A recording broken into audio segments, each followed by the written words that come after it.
আজকের আমরা এই ভিডিওটির মাধ্যমে শ্রী রামকৃষ্ণ পরমহংসদেবের কয়েকটি উপদেশ আপনাদের সামনে তুলে ধরব। চলুন শুরু করা যাক। মানুষ আপনাকে চিনতে পারলে ভগবানকে চিনতে পারে। আমি কে? ভালোরূপ বিচার করলে দেখতে পাওয়া যায় আমি বলে কোনো জিনিস নেই। হাত, পা, রক্ত, মাংস ইত্যাদির মধ্যে কোনটা আমি? যেমন পেঁয়াজের খোসা ছাড়াতে ছাড়াতে কেবল খোসাই বেরোয়, সার কিছু থাকে না, সেই রূপ বিচার করলে আমি বলে কিছুই পাইনি। শেষে যা থাকে তাই আত্মা, চৈতন্য। আমার আমিত্ব দূর হলে ভগবান দেখা দেন। ভগবান সকলকার ভিতরে কি রূপে বিরাজ করেন জানো? যেমন চিকের ভিতর বড়লোকের মেয়েরা থাকে, তারা সকলকে দেখতে পায়, কিন্তু তাদের কেউ দেখতে পায় না। ভগবান ঠিক সেই রূপে বিরাজ করছেন। প্রদীপের স্বভাব আলো দেয়া। কেউ বা তাতে ভাত রান্না করছে, কেউ বা তাতে জাল করছে, কেউ বা তাতে ভাগবত গীতা পাঠ করছে। সে কি আলোর দোষ? অর্থাৎ কেউ ভগবানের নামে মুক্তির চেষ্টা করছে, কেউ চুরি করতে চেষ্টা করছে। সেটা কি আমার ভগবানের দোষ? যার যেমন ভাব তার তেমনই লাভ। ভগবান কল্পতরু, তার কাছে যে যা চায় সে তাই পায়। গরিবের ছেলে লেখাপড়া শিখে হাইকোর্টের জজ হয়ে মনে করে আমি বেশ আছি। ভগবানও তখন তাকে বললেন তুমি বেশ থাকো। তারপর যখন সে পেনশন নিয়ে ঘরে বসে তখন সে বুঝতে পারে এ জীবনে করলাম কি। ভগবানও তখন বললেন তাই তো, তুমি করলে কি? একদিন ঈশ্বরীয় কথা প্রসঙ্গে মথুরবাবু ঠাকুরকে বলেছিলেন ভগবানকেও জগতের নিয়ম মেনে চলতে হয়, তিনি ইচ্ছা করলেই সব করতে পারেন না। ঠাকুর বললেন তা হবে কেন গো? তিনি ইচ্ছাময়, তিনি ইচ্ছা করলে সব কিছুই করতে পারেন। মথুরবাবু বললেন তিনি ইচ্ছা করলে এই লাল জবা ফুলের গাছে কি সাদা জবা ফুল ফোটাতে পারেন? ঠাকুর বললেন তা পারেন বই কি, তার ইচ্ছা হলে এই লাল জবার গাছেই সাদা ফুল ফুটতে পারে। কিন্তু মথুরবাবুর সে কথায় ততটা বিশ্বাস হলো না। বাস্তবিকই কয়েকদিন পরে দেখা গেল দক্ষিণেশ্বরের বাগানে একটি জবা ফুলের গাছে এক ডালে সাদা আর অপর ডালে লাল জবা ফুটেছে। ঠাকুর ডালের গোড়া শুদ্ধ ফুল দুটো এনে মথুরবাবুকে দেখালেন। মথুরবাবু মহা আশ্চর্য হয়ে গেলেন। বাবা, আর তোমার সঙ্গে তর্ক করব না। মহামহিম ভীষ্মদেব দেহত্যাগ করার সময় সরসজ্জায় শয়ন করেছিলেন, তার চক্ষু হতে জল পড়ছিল। অর্জুন তা দেখে শ্রীকৃষ্ণকে বললেন বন্ধু, কি আশ্চর্য! পিতামহ, যিনি সত্যবাদী, জিতেন্দ্রিয়, জ্ঞানী এবং অষ্ট বসুর এক বসু, তিনিও দেহত্যাগের সময় মায়াতে কাঁদছেন। শ্রীকৃষ্ণ ভীষ্মদেবকে এই কথা বলাতে ভীষ্মদেব শ্রীকৃষ্ণকে বললেন কৃষ্ণ, তুমি বেশ জানো আমি সেজন্য কাঁদছি না। এই জন্য কাঁদছি যে ভগবানের লীলা কিছুই বুঝতে পারি না। যে মধুসূদনের নাম জপ করে লোকে বিপদ থেকে উদ্ধার পায়, সেই মধুসূদন স্বয়ং পাণ্ডবদের সারথি সখা রূপে রয়েছেন, তবু পাণ্ডবদের বিপদের শেষ নেই। মায়ার স্বভাব কেমন জানো? যেমন জলের পানা, ঢেউ দিলে সব পানা সরে যায়, আবার একটু পরেই আপনা সব পানা এসে জোটে। তেমনি যতক্ষণ বিচার করো, সাধুসঙ্গ করো, যেন কিছুই নেই, একটু পরে বিষয় বাসনা আবরণ করে। সাপের মুখে বিষ আছে, সে যখন আপনি খায় তখন তার বিষ লাগে না, কিন্তু যখন অন্যকে খায় তখন বিষ লাগে। তেমনি ভগবানের মায়া আছে, কিন্তু সেই মায়া তাকে মুক্ত করতে পারে না, অন্যকে সে মায়াই মুক্ত করে। জীবাত্মা এবং পরমাত্মার মধ্যে এক মায়া আবরণ আছে। এই মায়া আবরণ না সরে গেলে পরস্পরের সাক্ষাৎ হয় না। যেমন অজ্ঞে রাম, মধ্যে সীতা এবং পশ্চাতে লক্ষণ। এ স্থলে রাম পরমাত্মা এবং লক্ষণ জীবাত্মা স্বরূপ, মধ্যে জানকী মায়া আবরণ হয়ে রয়েছেন। যতক্ষণ মা জানকী মধ্যে থাকেন ততক্ষণ লক্ষণ রামকে দেখতে পান না। জানকী একটু সরে পাশ কাটালে তখন লক্ষণ রামকে দেখতে পান। যেমন সূর্য পৃথিবীকে আলো করে রেখেছেন, কিন্তু সামান্য একখণ্ড মেঘ সম্মুখে এসে যদি আবরণ করে ফেলে তাহলে আর সূর্য দৃষ্টিগোচর হয় না। সেই রূপ সর্বব্যাপী এবং সর্বসাক্ষী স্বরূপ সচ্চিদানন্দকে আমরা সামান্য মায়া আবরণ বশত দেখতে পাচ্ছি না। পানা পুকুরে নেবে যদি পানাকে সরিয়ে দাও, আবার তখন তা এসে জোটে। সেই রকম মায়াকে ঠেলে দিলে আবার মায়া এসে জোটে। তবে তুমি যদি পানাকে সরিয়ে বাঁশ দিয়ে বেড়া দাও, তাহলে আর বাঁশ ঠেলে পানা এগিয়ে আসতে পারে না। সেই রকম মায়াকে সরিয়ে দিয়ে জ্ঞান ভক্তির বেড়া দিতে হবে, আর তবেই মায়া আর ভিতরে আসতে পারবে না। সচ্চিদানন্দই কেবল মাত্র প্রকাশ থাকেন। দক্ষিণেশ্বরের ঠাকুর বাড়ির নহবতখানার উপর একটি সাধু এসে কিছুদিন বাস করেছিলেন। সাধু সেই ঘরে কারোর সঙ্গে বাক্যালাপ ইত্যাদি কিছু না করে সর্বদা ধ্যান ধারণা নিয়ে ব্যস্ত থাকতেন। একদিন হঠাৎ মেঘ উঠে চারিদিক অন্ধকার করে ফেলে। কিছুক্ষণ পরে একটা ঝড়ের মতো খুব বাতাস এসে মেঘগুলোকে আবার সরিয়ে দিলে। সাধু তাই দেখে ঘর থেকে বেরিয়ে এসে উক্ত নহবত খানার বারান্দায় দাঁড়িয়ে খুব হাসি এবং নৃত্য করতে লাগলেন। তাই থেকে ঠাকুর জিজ্ঞাসা করলেন, তুমি তো ঘরের মধ্যে চুপ করে বসে থাকো, আজ এত আনন্দ নৃত্যাদি করছো কেন? সাধু বললেন, সংসার কা মায়া এইসা কি হাই।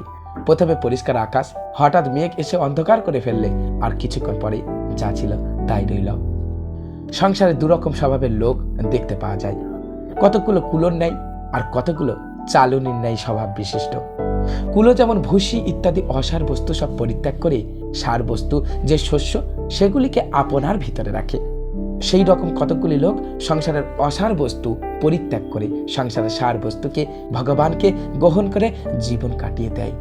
চালুনি যেমন তার সকল সার বস্তুকে পরিত্যাগ করে অসার বস্তুগুলি নিজের ভিতরে রাখে, সেইরূপ সংসারে কতকগুলি লোক সার বস্তু ঈশ্বরকে পরিত্যাগ করে অসার বস্তু নিয়ে দিন রাত কাটিয়ে ফেলে, জীবন কাটিয়ে দেয়। যেমন কতকগুলো মাছ জালে আটকালে আদপে পালানোর চেষ্টা করে না, অমনি পড়ে থাকে। আবার কতকগুলি মাছ পালাবার জন্য লম্ফ ঝম্প করে, কিন্তু পালাতে পারে না। আবার এক জাতীয় মাছ আছে যারা জাল ছিঁড়ে পালিয়ে যায়। এ সংসারে জীব ঠিক তেমন তিন রূপ। বিষয়ী লোকেদের মন গুবরে পোকার মতো। গোবরের পোকা গোবরের ভিতর থাকতে ভালোবাসে। যদি গোবর ছাড়া তাকে কিছু দাও তাহলে ভালো লাগে না। জোর করে যদি পদ্মের ভিতরে বসিয়ে দাও তাহলে তাকে ছটফট করে মরে যেতে হয়। বিষয়ী লোকেদের মনেও সেই রকম, বিষয় কথা ছাড়া অন্য কিছু ভালো লাগে না। যদি ঈশ্বরীয় কথা প্রসঙ্গ হয় তারা সে স্থান ত্যাগ করে যেখানে বাজে কথা হচ্ছে, বিষয়ের কথা হচ্ছে, সেখানে উঠে গিয়ে বসে পড়ে। পায়রার ছানার গলায় হাত দিলে যেমন মটর গজগজ করে, সেই রকম বদ্ধ জীবের সঙ্গে কথা কইলে টের পাওয়া যায় বিষয় বাসনা তাদের ভিতর গজগজ করছে। বিষয়ই তাদের ভালো লাগে, ধর্মকথা ভালো লাগে না।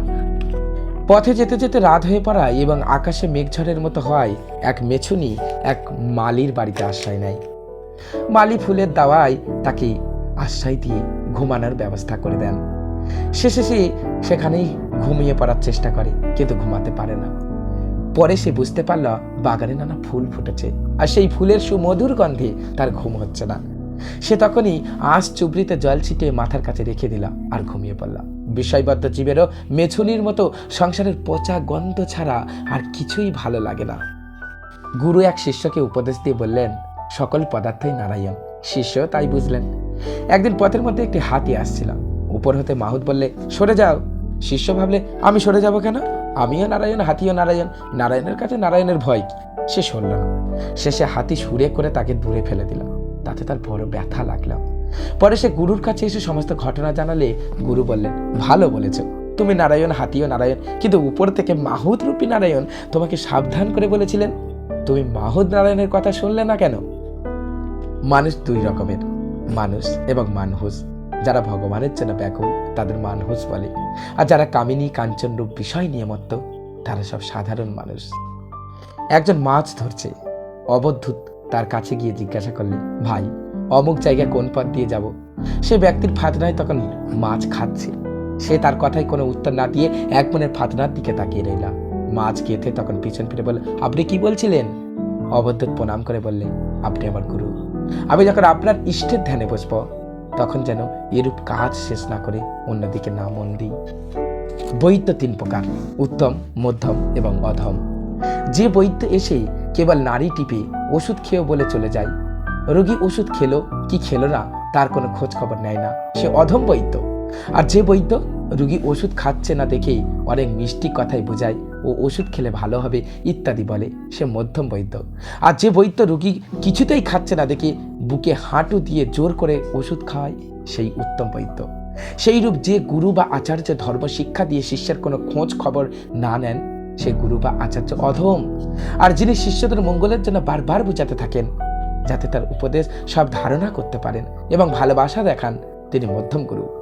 আর শিষ্যরা ঠিক ঠিক শুনছে না দেখে, পালন করছে না দেখে যে আচার্য খুব জোর জবরদস্তি পর্যন্ত করেন, তিনি উত্তম গুরু, উত্তম আচার্য। বিবেক বৈরাগ্য না থাকলেই স্বাস্থ্য পারা মিছে। বিবেক বৈরাগ্য ছাড়া ধর্ম লাভ হয় না। এইটি সৎ এবং এইটি অসৎ বিচার করে সৎ বস্তু গ্রহণ করা, আর দেহ আলাদা আর আত্মা আলাদা, এইরূপ বিচারবতীর নাম বিবেক। বিষয়ে বিতৃষ্ণার নাম বৈরাগ্য। নাক তেরে কেটে তাক বল মুখে বলা সহজ, হাতে বাজানো কঠিন। সেই রকম ধর্মকথা বলা সোজা, কাজে করা বড় কঠিন। এক বাগানে দুজন লোক বেড়াতে গিয়েছিল। তার ভিতর যার বিষয় বুদ্ধি বেশি সে বাগানে ঢুকেই কটা আম গাছ, কোন গাছে কত আম, বাগানটির দাম কত হতে পারে ইত্যাদি নানা রকম বিচার করতে লাগলাম। আর একজন বাগানের মালিকের সঙ্গে আলাপ করে গাছতলায় বসে একটি একটি করে আম পাড়তে লাগলা আর খেতে লাগলা। বলে দেখি কে বুদ্ধিমান? আম খাও পেট ভরবে, কেবল পাতা গুনে অত হিসাব কিতাব করে কি লাভ? যারা জ্ঞানাভিমানী তারা শাস্ত্র, মীমাংসা, তর্ক, যুক্তি নিয়েই ব্যস্ত। বুদ্ধিমান ভক্তেরা ভগবানের কৃপা লাভ করে এবং এ সংসারে পরম আনন্দ ভোগ করে থাকেন। যেমন হাটের বাইরে থেকে দাঁড়িয়ে কেবল একটা হো হো শব্দ শোনা যায়, কিন্তু যতক্ষণ লোকে ভেতরে প্রবেশ না করে সেই হো হো শব্দ স্পষ্টরূপে বোঝা যায় না। ভেতরে প্রবেশ করে দেখি কেউ দরদস্তুর করছে, কেউ বা পয়সা দিচ্ছে, কেউ বা জিনিস কিনছে ইত্যাদি।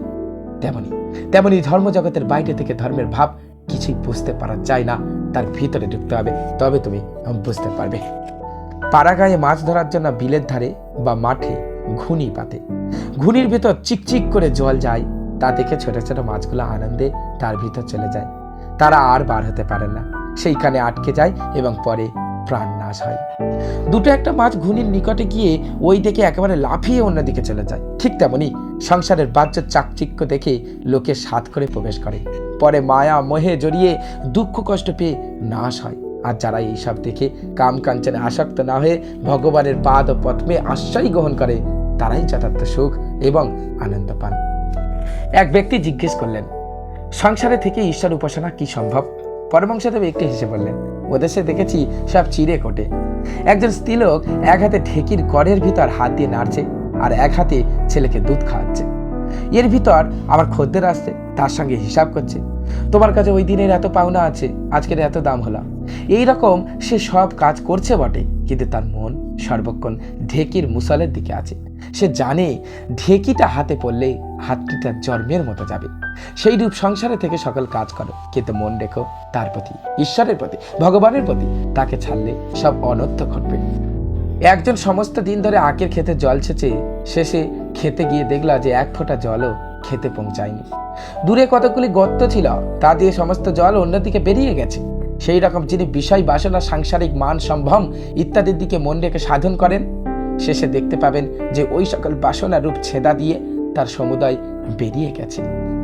বাউল যেমন দু হাতে দুরকম বাজনা বাজায় ও মুখে গান করে, হে সংসারী জীব তোমরাও তেমনি হাতে সমস্ত কাজকর্ম করো, কিন্তু মুখে সর্বদা ঈশ্বরের নাম জপ করতে ভুলো না। যে সকল লোক নিজে কখনো ধর্মচর্চা করে না, অন্য কেউ ধ্যান পূজা করতে দেখলে ঠাট্টা বিদ্রুপ করে, ধর্ম এবং ধার্মিকের নিন্দা করে, সাধন অবস্থায় কখনো ওই রূপ লোকেদের সঙ্গ করবে না, তাদের কাছ থেকে একেবারে দূরে থাকতে হবে। চিনিতে বালিতে মিশে থাকলে পিঁপড়ে যেমন চিনি খেয়ে নেয়, বালিকে ফেলে দেয়, তেমনি সাধু ও পরমহংসেরা এই সংসারের সৎ বস্তু সচ্চিদানন্দকে গ্রহণ করে এবং অসৎ বস্তু কাম কাঞ্চনকে ত্যাগ করে থাকে। কাগজে তেল লাগলে তাতে আর লেখা চলে না, তেমনি জীবে কাম কাঞ্চন রূপ তেল লাগলে তাকে আর সাধন করা চলে না। সে তেল মাখা কাগজে খড়ি দিয়ে ঘষে নিলে তাতে লেখা যায়, তেমনি জীবে কাম কাঞ্চন রূপ তেল লাগলে ত্যাগ রূপ খড়ি দিয়ে ঘষে নিতে হবে, তবে তুমি সাধনা করতে পারবে।